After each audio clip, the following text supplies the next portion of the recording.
साथियों, स्वागत है आपका हमारे यूट्यूब चैनल में। हम देख रहे हैं हिंदी साहित्य का दूसरा इतिहास। इसमें हमने देख रहे थे निबंध का विकास या निबंध देख रहे थे हिंदी गद्य के विकास में। इसमें हमने बालकृष्ण भट्ट तक देखा था और बालकृष्ण भट्ट से आगे हम देखेंगे और इसके आगे जो है वह है प्रताप नारायण मिश्र। इनका परिचय देखेंगे। निबंध निबंध तो यहाँ दिए नहीं है, केवल परिचय हम पढ़ेंगे। निबंध हम अन्य आगे होंगे, नहीं तो फिर हम अलग से वीडियो बनाकर इनके पूरे निबंध पढ़ेंगे। तो प्रताप नारायण मिश्र यहाँ से हम प्रारंभ करते हैं आज।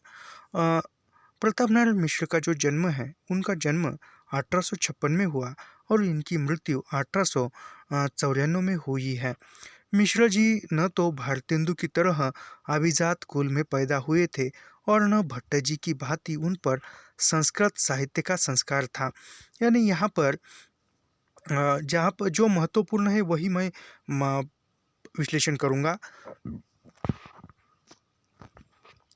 मिश्र जी पर प्रताप नारायण मिश्र भारतेंदु की तरह उच्च कुल में जन्म नहीं हुआ था और न ही वह भट्ट जो बालकृष्ण भट्ट थे उनकी तरह उन पर संस्कृत साहित्य का ज्ञान था और नहीं था। वह एक उन्नाव गांव से आकर कानपुर में बस गए थे, यानी कानपुर से रहने लगे थे उन्नाव से आकर। उनमें गांव की सरलता और मस्ती थी। वे गांव के थे तो गांव के जो भी वातावरण थे, संस्कार था, वह उनमें था। वे पूरे तौर पर स्वच्छंद थे। भारतेंदु के प्रति उनके मन में अत्यधिक आदर था, यानी भारतेंदु का वह आदर करते थे। वे ब्राह्मण होकर भी भारतेंदु को प्रणाम करते थे।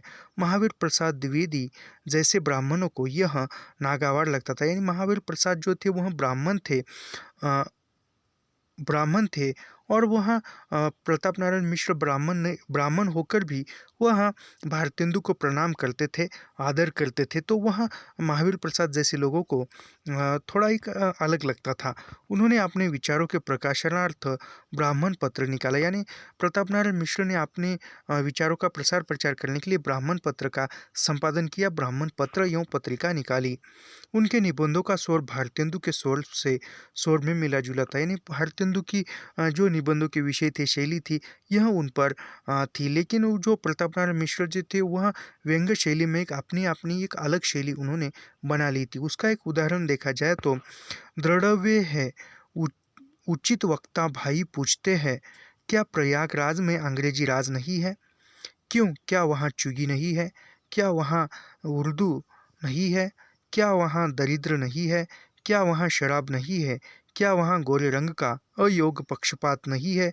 कान्य कुब्ज प्रकाश से कहो, रेड रोना बंद करो, जल्दी समाज का ढांचर बदल डालिए, जल्दी कीजिए, नहीं निश्चित कुल नहीं है। यानी इस प्रकार वो व्यंग्य करते थे। अभी यहाँ जो दूसरे लेखक है निबंधकार, वह है उपाध्याय पंडित बद्रीनारायण चौधरी प्रेमघन। बद्रीनारायण चौधरी का उपनाम प्रेमघन था और प्रेमघन का पूरा नाम बद्रीनारायण चौधरी था, यानी प्रेमघन एवं बद्रीनारायण एक ही व्यक्ति के नाम हैं। इनका समय देखा जाए तो इनका समय 1855 से लेकर 1894 है। प्रेमघन मिर्ज़ापुर के रईस थे, यानी यह मिर्ज़ापुर के एक अच्छे खासे घराने के थे। वे भारतेंदु के विचारों के समर्थक थे, यानी प्रेमघन भी भारतेंदु के विचारों का समर्थन करते थे। उन्होंने आनंद कादम्बिनी और नागरी नीरद दो पत्र निकाले। जो बद्रीनारायण चौधरी प्रेमघन ने आनंद कादम्बिनी और नागरी नीरद यह दो पत्र एवं पत्रिकाएं उन्होंने निकाली। अंग्रेज नीति का भंडाफोड़ और कर से पीड़ित किसानों के क्लेश का वर्णन किया, यानी जो अंग्रेजों की जो कूटनीति थी, शोषण नीति थी, उसका उन्होंने विरोध किया और उसको जनमानस में अपने लेखन द्वारा प्रसारित किया। साथ ही जो किसान वर्ग जो था, कृषक वर्ग जो था, वो उन पर जो अंग्रेज जो थे वह उन पर कर लगाते थे, यानी जो महसूल लगाते थे, और वो उस महसूल हासिल करने के लिए अंग्रेज उन पर अनेक तरह से उन पर उनका शोषण करते थे। उसका उन्होंने वर्णन किया है अपने निबंधों में, साहित्य में। पर उनकी भाषा शैली में रईसी का अलंकार और रीति तत्व भी प्रचुर था, यानी वह ऐसा भारतेंदु मंडल के कौन से निबंधकार में रीति तत्व दिखाई देते हैं तो बद्रीनारायण चौधरी प्रेमघन में रीति तत्व दिखाई देता है। अनुप्रास तो पदे पदे मिलता है, यानी अनुप्रास का जो प्रयोग है हर एक पद में, हर एक पंक्ति में मिलता है। शुक्ल जी के अनुसार अनुसार अभी शुक्ल जी क्या कहते हैं देखते हैं। शुक्ल जी के अनुसार पेचीले मजमूम बांधने के प्रेमी थे, यानी प्रेमघन जो थे शुक्ल के अनुसार पेचीले मजमूम बांधने के प्रेमी थे। अन्य लेखकों में उसके साथ ही भारतेंदु मंडल में अन्य लेखक जो थे उसमें हरिश्चंद्र उपाध्याय थे, विनायक शास्त्री थे, बेताब विनायक शास्त्री बेताब थे, राधाचरण गोस्वामी थे, मोहनलाल विष्णुलाल पंड्या थे, भीमसेन शर्मा यह भी थे। भारतेंदु मंडल के निबंधकारों ने निबंध की जो नींव डाली उसी पर महावीर प्रसाद द्विवेदी, रामचंद्र शुक्ल, बालमुकुंद गुप्त, चंद्रधर शर्मा गुलेरी और हजारी प्रसाद द्विवेदी के निबंधों की इमारत गढ़ी है। यानी जो भारतेंदु मंडल ने जो निबंध की जो नींव रखी है, जो पहले शुरुआत की है, नींव रखी है, आगे जो भी जिन विद्वानों ने या जिन लेखकों ने निबंध लिखे हैं उन्हीं के धरातल पर आगे निबंध की इमारत तैयार की है। यानी जो निबंध विधा की या निबंध साहित्य की जो नींव है वह भारतेंदु द्वारा एवं भारतेंदु मंडल के लेखकों द्वारा गढ़ी गई थी, निर्माण की गई थी। अब यहाँ से जो नाटक है वह नाटक विधा प्रारंभ होती है। भारतीय साहित्य में श्रेष्ठ संस्कृत नाटकों की लंबी परंपरा है। अभी भारतीय साहित्य का यदि विचार करते हैं तो भारतीय साहित्य में जो संस्कृत भाषा में नाटकों की एक लंबी चौड़ी परंपरा है, किंतु 10वीं शताब्दी तक आते आते वह क्षय उन्मुख हो चुकी थी। यानी 10वीं शताब्दी में आ चुके थे। ब्रज भाषा में लिखे गए प्राणचंद चौहान का रामायण नाटक, यानी ब्रज भाषा में लिखा हुआ प्राणचंद चौहान का नाटक रामायण था। बनारसी दास का समयसार, रघुराज नागर का सभासार, लच्छीराम का करुणाभरण उसी क्षय उन्मुख की परंपरा के छदोबंद नाटक है। काव्य और नाट्य की दृष्टि से उनका कोई महत्व नहीं है। यानी काव्य और नाटक की दृष्टि से यह जो ऊपर ब्रज भाषा में लिखे हुए नाटक है इनका कोई महत्व जान नहीं पड़ता। कुछ लोग रीवा नरेश विश्वनाथ सिंह 1886 एवं 1911 के आनंद रघुनंद को हिंदी का पहला नाटक मानते हैं। कुछ जो हिंदी के विद्वान हैं या ज्ञाता है वह रीवा के जो नरेश थे, राजा थे विश्वनाथ सिंह, उनका जो समय था वह संवत 1846 से 1911 था और इसके बीच में उन्होंने जो आनंद रघुनंदन नामक जो नाटक लिखा था वह हिंदी का पहला नाटक मानते हैं। भारतेंदु के पिता गोपाल चंद का नहुष नाटक 1141 ब्रज भाषा मिश्रित है। यानी भारतेंदु के पिता ने जो नहुष नाटक लिखा था इसको स्वयं भारतेंदु उनके पिता द्वारा नहुष नाटक लिखा है और वह नहुष नाटक प्रथम मानते हैं। लेकिन जो गोपाल चंद का नहुष नाटक है उसमें ब्रज भाषा मिश्रित है, ब्रज भाषा का मिश्रण है। खड़ी बोली में जो पहला हिंदी नाटक लिखा गया वह राजा लक्ष्मण सिंह का शकुंतला 1863 है, वह कालिदास के शकुंतला का अनुवाद है। यानी जो हिंदी भाषा में पहला नाटक लिखा गया वह नाटक राजा लक्ष्मण सिंह ने शकुंतला नामक लिखा और जो शकुंतला नाटक है वह नाटक मूल नाटक कालिदास का है। कालिदास ने फिर कालिदास के शकुंतला नाटक का अनुवाद ही राजा लक्ष्मण सिंह ने शकुंतला नाम से 1863 में किया है। खड़ी बोली का दूसरा भारतेंदु लिखित नाटक विद्या सुंदर 1868 बंगला से अनुदित है। यानी खड़ी बोली का जो दूसरा नाटक है वह नाटक भारतेंदु द्वारा रचित नहीं अनुवादित है, वह विद्या सुंदर को मानते हैं जो कि बंगला भाषा से अनुदित किया है। इसी वर्ष शीतला प्रसाद त्रिपाठी का जानकी मंगल नाटक लिखा गया। यानी इसी वर्ष यानी 1886 में ही शीतला प्रसाद त्रिपाठी ने जानकी मंगल नाटक लिखा था। उसी वर्ष यानी 1886 में ही बनारस में उसका अभिनय भी हुआ, यानी मंचन हुआ, मंच पर उसको प्रक्षेपित किया गया। इसके एक अभिनेता स्वयं भारतेंदु हरिश्चंद्र थे। इनमें हिंदी का पहला नाटक किसे माना जाए, गोपाल चंद के नहुष को या लक्ष्मण सिंह के शकुंतला को या भारतेंदु के विद्या सुंदर को या शीतला प्रसाद त्रिपाठी के जानकी मंगल को। भारतेंदु हरिश्चंद्र ने नहुष को हिंदी का पहला नाटक माना है। यानी भारतेंदु हरिश्चंद्र जो है नहुष नाटक को हिंदी का पहला नाटक मानते हैं। प्रथम नाटक मेरे पिता पूज्य, यानी भारतेंदु कहते हैं विशुद्ध नाटक रीति में पात्र प्रवेश आदि नियम रक्षण द्वारा भाषा का प्रथम नाटक मेरे पिता पूज्य चरण कविवर गिरिधर दास वास्तविक नाम बाबू गोपाल चंद्र का है, यानी बाबू गोपाल चंद्र का है। उन्होंने कालचक्र में नहुष को हिंदी का प्रथम, शकुंतला को द्वितीय और विद्या सुंदर को तृतीय नाटक कहा। यानी जो भारतेंदु ने जो कालचक्र ऐतिहासिक घटनाओं का जो कालक्रम लिखा है कालचक्र किताब में भारतेंदु ने, उन्होंने उस किताब में नहुष को प्रथम नाटक माना है, शकुंतला को द्वितीय और विद्या सुंदर को तृतीय नाटक माना है। भारतेंदु के ठीक पहले का साहित्य समाज से कटा हुआ सामंत वर्ग के विलास और वैभव का गुणानुवाद करता है। यानी भारतेंदु के ठीक पहले, भारतेंदु युग से जो पहले साहित्य लिखा गया था वह भारतीय समाज से कटा होता है, यानी भारतीय समाज से हटकर वह सामंत वर्गों के भोग विलास का या उनके ही सामंत वर्ग का ही गुणगान गाने वाला साहित्य था। भारतेंदु ने उसे नवजागरण की बृहत्तर सामाजिक समस्याओं के साथ जोड़ा है। शुक्ल जी ने लिखा है, अभी शुक्ल जी लिखते हैं, विलक्षण बात यह है कि आधुनिक गद्य साहित्य की परंपरा का प्रवर्तन नाटकों से हुआ। यह महत्वपूर्ण कथन है, पूछा जा चुका है बहुत बार परीक्षाओं में। लेकिन विलक्षण बात तब होती जब यह प्रवर्तन नाटकों से न होता। भरत मुनि ने नाटक की दृष्टि के मूल में लोक का दुख माना है। लोक जागरण का यह सशक्त माध्यम है, यानी नाटक यह लोक जागरण का सशक्त माध्यम बच्चन सिंह मानते हैं। अंतर्विरोध यहाँ भी है, पर अधिकांश नाटकों की मूल चेतना सामाजिक राजनीति है। उन्होंने संस्कृत, बंगला और अंग्रेजी के नाटकों का अनुवाद भी किया है और मौलिक यानी भारतेंदु ने जो है संस्कृत, बंगला और अंग्रेजी भाषा से नाटकों का अनुवाद किया है। नाटकों की दृष्टि भी विद्या सुंदर, रत्नावली, मुद्रा राक्षस, सत्य हरिश्चंद्र, कर्पूर मंजरी, दुर्लभ बंधु आदि अनुदित नाटक है। यह भारतेंदु के अनुदित नाटक कौन से है? तो विद्या सुंदर, रत्नावली, मुद्रा राक्षस, सत्य हरिश्चंद्र, कर्पूर मंजरी, दुर्लभ बंधु, यह भारतेंदु के अनुदित नाटक है, अनुवाद किए हुए हैं। यह जो भारतेंदु के अनुदित नाटकों का सही कालक्रम लगाइए या सही कालक्रम से क्रम लगाइए, यह प्रश्न 2022 नेट परीक्षा में पूछा गया था। तो मैं फिर से ये भारतेंदु के अनुदित नाटक पढ़ता हूँ।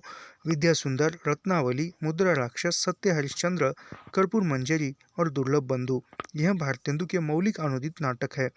और चंद्रावली, प्रेम जोगिनी, भारत दुर्दशा, भारत जननी, नील देवी, अंधेर नगरी आदि मौलिक अनुदित नाटक उनके रसिक मन, नीतिमत्ता, राजनीतिक चेतना की अभिव्यक्ति है। यानी अनुदित नाटकों में भारतेंदु की रसिक मन की चेतना है, नीतिमत्ता है और राजनीतिक चेतना की अभिव्यक्ति है। मुद्रा राक्षस तो सीधे राजनीति से जुड़ा हुआ है, यानी मुद्रा राक्षस नाटक जो है राजनीति से जुड़ा हुआ है भारतेंदु का। इसका उपसंहार भारतेंदु का अपना है। पे आरी सो छल किए, दोष नहीं मुनियन, यह बताओ। उनके मौलिक नाटकों में अतीत का गौरवगान भी है, यानी जो अतीत का यानी इतिहास का भी गौरवगान किया हुआ है। और युगानुरूप नई नाट्य परंपरा की शुरुआत भी। अंधेर नगरी, भारत दुर्दशा और प्रेम जोगिनी ऐसे नाटक है नाट्य प्रयोग की दृष्टि से भी यह महत्वपूर्ण और प्रासंगिक है। यानी अंधेर नगरी, भारत दुर्दशा, प्रेम जोगिनी, यह ऐसे नाटक है जिसमें नाटक के जो तत्व या नाटक की दृष्टि समाई हुई है, साथ भी वह प्रासंगिक भी लगते हैं। भारत दुर्दशा की टेक है, अंग्रेज राज सुख साज सजे सब भारी, पे धन विदेश चली जात इसे ये आती ख्यारी। धन के विदेश जाने से ही इनकी दुर्दशा है, यानी भारत की जो दुर्दशा हुई है वह अंग्रेजों ने अपने देश से जो भी पैसा है, जो भी धन लिया है, उससे ही भारत की दुर्दशा हुई है, यह बताया है भारत दुर्दशा नाटक में।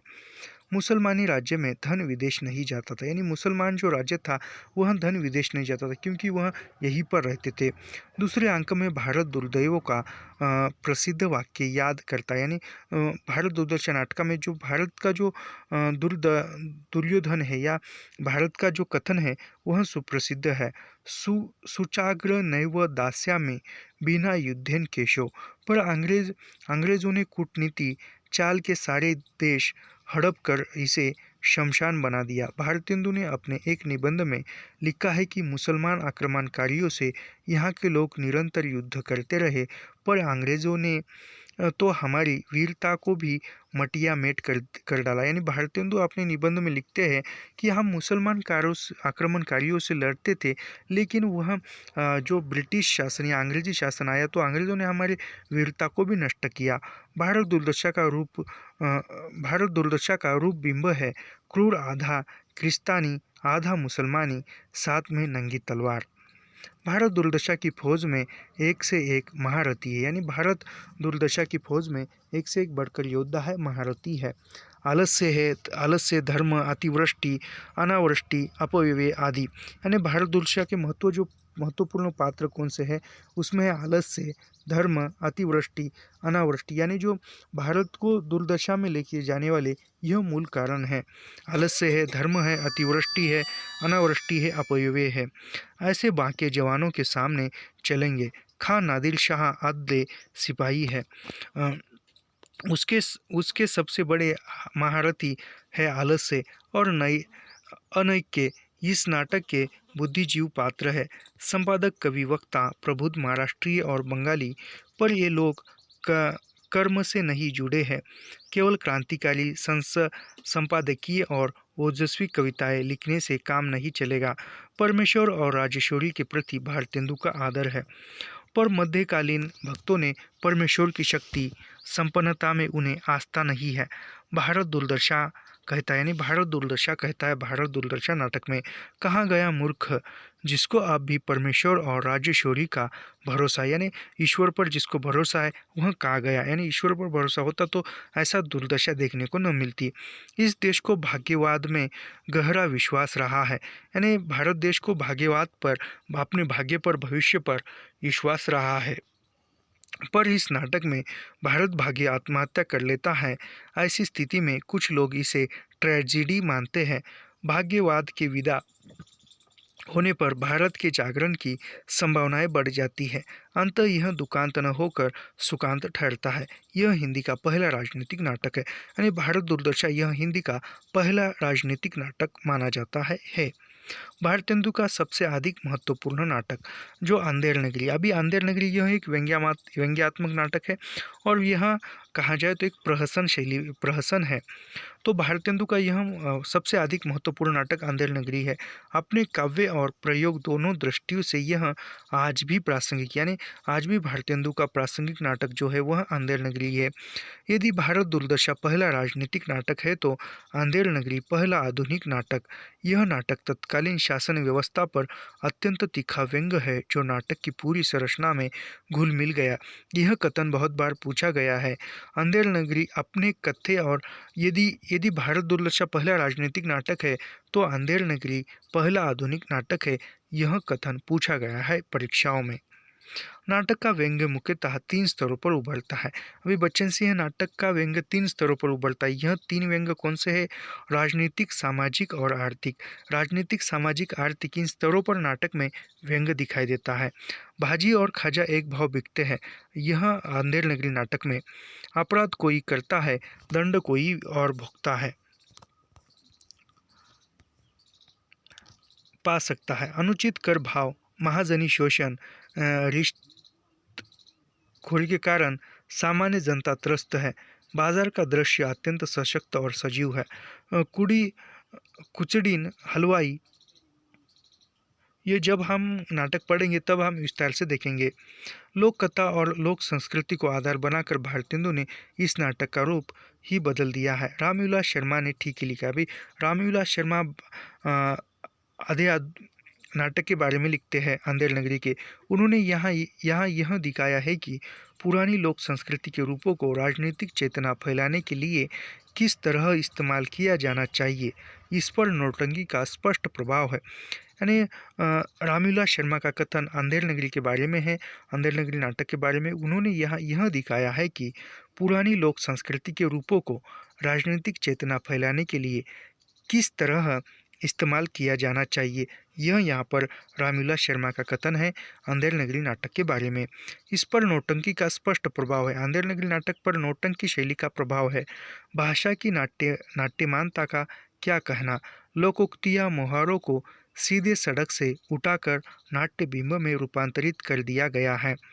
वस्तुतः भारतेंदु ने संस्कृत नाट्य परंपरा को लोक नाट्य और पाश्चात्य रंग कल्पना से जोड़कर हिंदी रंगमंच को नया रूप दिया है। यानी भारतेंदु ने हिंदी रंगमंच को एक नया रूप दिया है। इस काल में कुछ ऐसे नाटक लिखे गए जिन्हें रोमांटिक, ऐतिहासिक, रोमांस, प्रहसन और सामाजिक पौराणिक नाटकों की श्रेणियों में रखा जा सकता है। लाला श्रीनिवास दास, अभी दूसरे जो नाटककार है वह है लाला श्रीनिवास दास। लाला श्रीनिवास दास का समय जो है 1851 से 1897 के बीच में है। और अभी लाला श्रीनिवास दास के नाटक में रणधीर प्रेम जोगिनी 1873 में लिखा। किशोरीलाल गोस्वामी के मयंक मंजरी में नायिका को प्राप्त करने के लिए नायकों को मध्यकालीन शौर्य के दर्शन होते हैं, पर नायक नायिकाओं पर रीतिकालीन विछोड़े छिछोरेपन का भी प्रभाव है।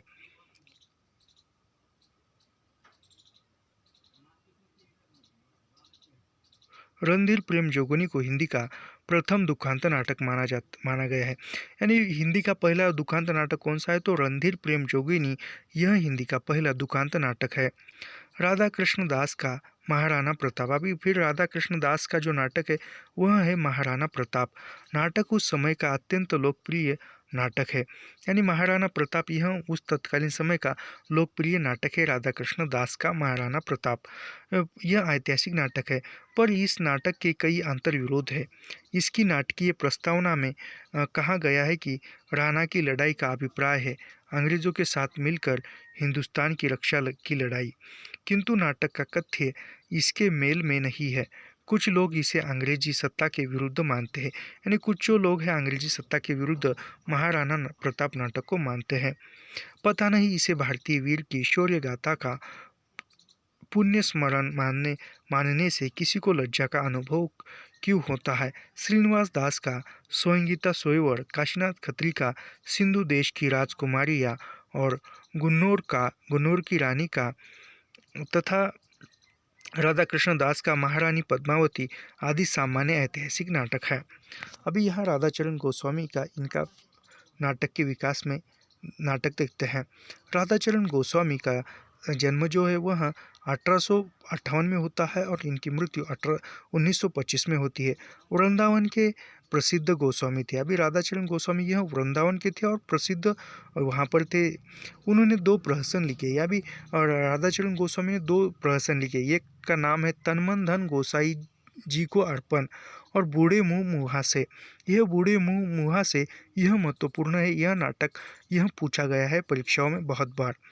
तो राधाचरण गोस्वामी के 2 प्रहसन हैं, तन मन धन गोसाई जी को अर्पण और बूढ़े मुँह मुहासे।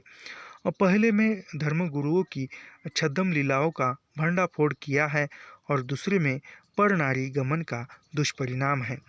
खड़क बहादुर मल्ल ने, जिसके नाम पर बांकीपुर के खड़क विलास प्रेम की स्थापना हुई थी, भारत आरत प्रहसन लिखा। इसमें शासकों के अत्याचारों तथा अशक्तियों की असहायता पर गहरा व्यंग्य किया है। देवकीनंदन के जयनाल सिंह ने ओझाई पर तथा अंबिका दत्त व्यास के देशी घी और चर्बी में व्यापार में घालमल व्यंग्य है। यानी व्यंग्यात्मक नाटक में अंबिका दत्त व्यास के देशी घी और चर्बी में व्यवसाय यह भी महत्वपूर्ण है। सामाजिक पौराणिक नाटकों में बालकृष्ण भट्ट का जैसा काम वैसा परिणाम, यानी सामाजिक पौराणिक जो नाटक है उस नाटकों में बालकृष्ण भट्ट का जैसा काम वैसा परिणाम यह महत्वपूर्ण नाटक है। अभी यहाँ पर देखते हैं हम राधा कृष्ण का दुखनी बाला है। अभी फिर राधा कृष्ण का जो नाटक है वह दुखनी बाला है।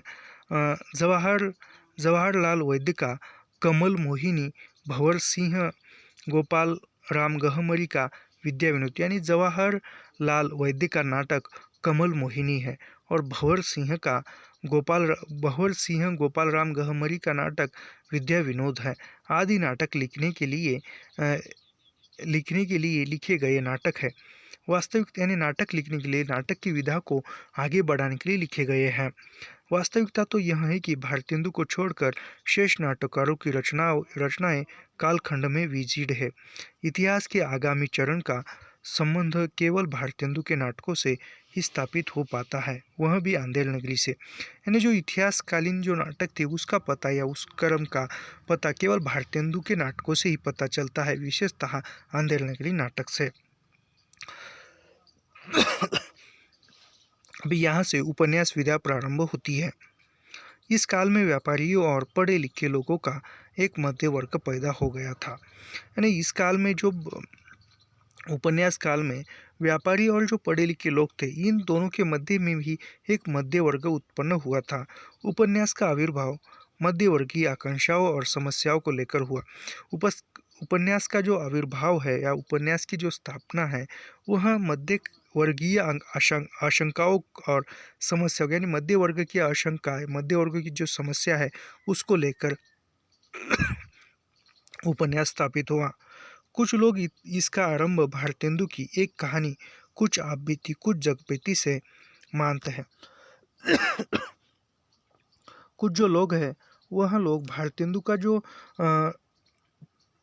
भारतेंदु से मानते हैं उपन्यास का आरंभ। इसमें भारतेंदु की एक रचना है, एक कहानी कुछ आप बीती कुछ जग बीती, यह भारतेंदु की कहानी से मानते हैं। इसके कुछ ही पृष्ठ लिखे, यानी यह अधूरी कहानी है, किंतु विद्वानों के मतानुसार इसमें उपन्यास की संभावनाएं नहीं है। पर इसके आधार पर भारतेंदु को हिंदी उपन्यास का पुरस्कर्ता नहीं माना जा सकता। हिंदी उपन्यासों की परंपरा को पीछे ढकेलने की प्रवृत्ति के कारण कुछ लोग देवरानी जेठानी की कहानी, यानी बच्चन सिंह भी कुछ लोग जो है देवरानी जेठानी की कहानी जो 1870 का वामा शिक्षक, 1872 भाग्यवती, 1882 को हिंदी के पहले उपन्यासों में गिनते हैं। पर यह स्त्री जनोचित शिक्षा ग्रंथ है। यानी यह जो है बच्चन सिंह के अनुसार देवरानी जेठानी की कहानी, वामा शिक्षक, भाग्यवती, यह हिंदी का पहला उपन्यास मानते हैं, लेकिन बच्चन सिंह मानते कि यह स्त्री जनोजीनित या शिक्षा ग्रंथ, स्त्री को शिक्षा देने के लिए यह ग्रंथ है। लेकिन इसमें भी यानी उपन्यास तत्वों का अभाव है। प्रवृत्ति की दृष्टि से इस काल के उपन्यासों को सामाजिक तिलस्मी, जासूसी, स्वच्छंदवादी और ऐतिहासिक रोमांस की श्रेणियों में रखा जाता है। शुक्ल जी ने लाला श्रीनिवास दास के परीक्षा गुरु 1882 को हिंदी का पहला मौलिक उपन्यास माना है।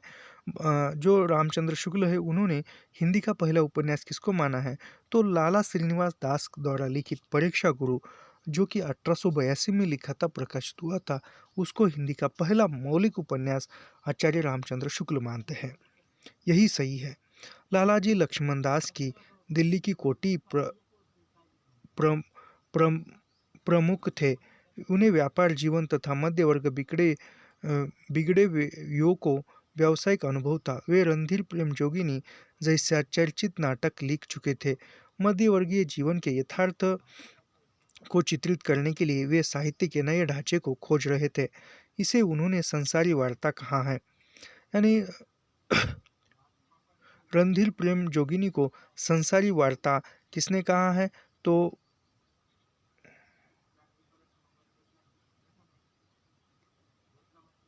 यह परिकथाओं से पृथक जीवनानुभव पर आधारित है। कथा में अनावश्यक उलटफेर जहाँ पर ये परीक्षा में पूछे जाने योग्य नहीं है। हम आगे बढ़ते हैं।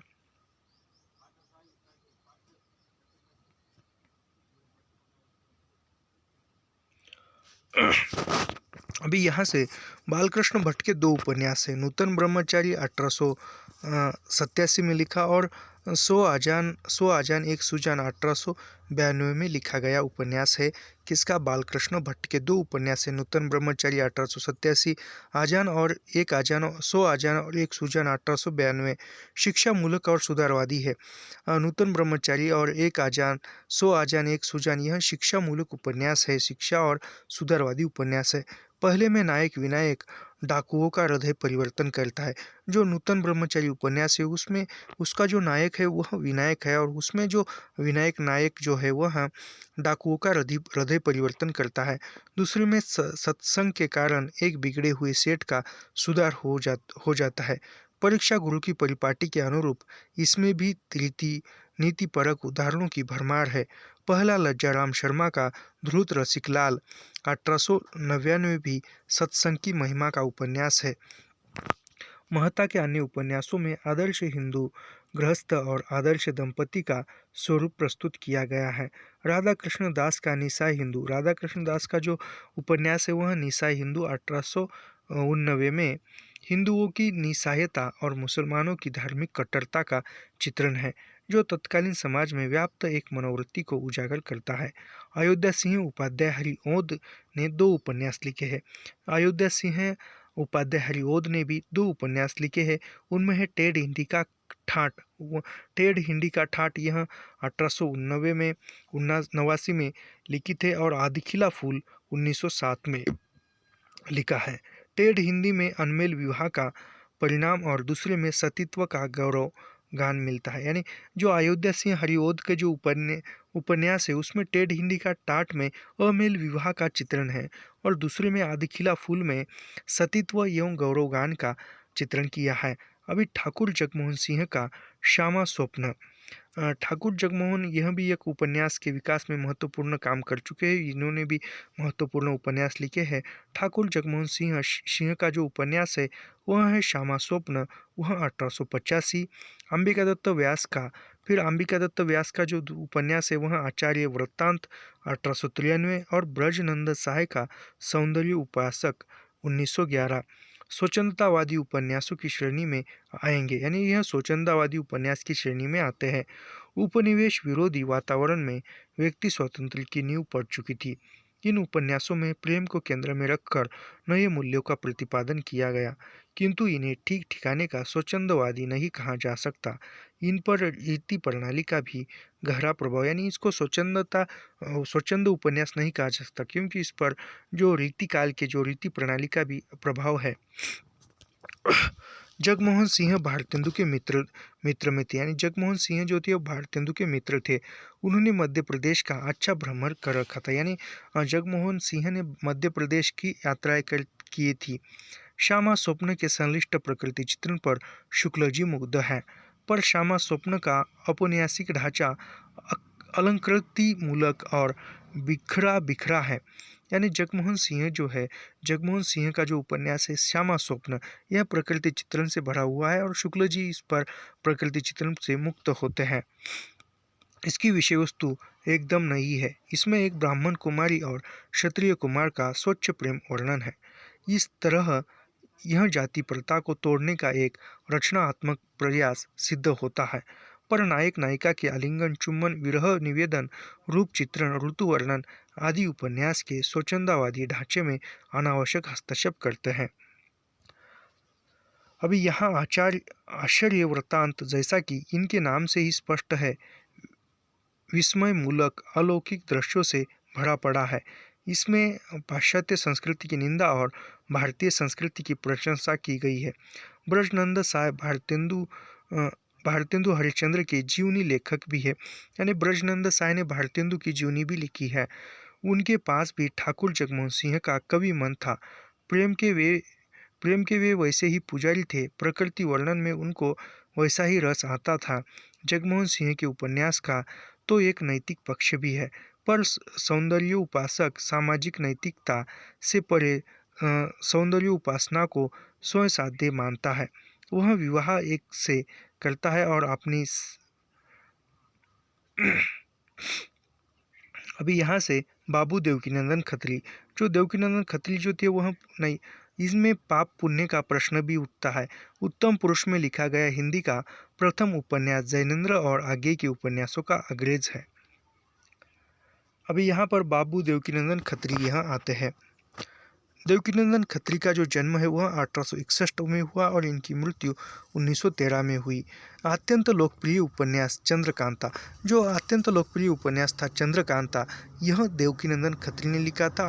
1891 में प्रकाशित होने पर तिलस्मी उपन्यासों की धूम मच गई। यानी तिलस्मी उपन्यासों की नींव जो है देवकीनंदन खत्री ने रखी थी। खत्री जी ने गोंडह के जंगलों का ठेका ले रखा था। विद्याटवी ने के नदी नाले गुफा खोटों में उन्हें एक रहस्यमयता दिखाई पड़ती है। चुनार के किले से उन्हें मध्यवर्गीय। यहाँ पर हम रुकते हैं, देखते हैं कल के वीडियो में।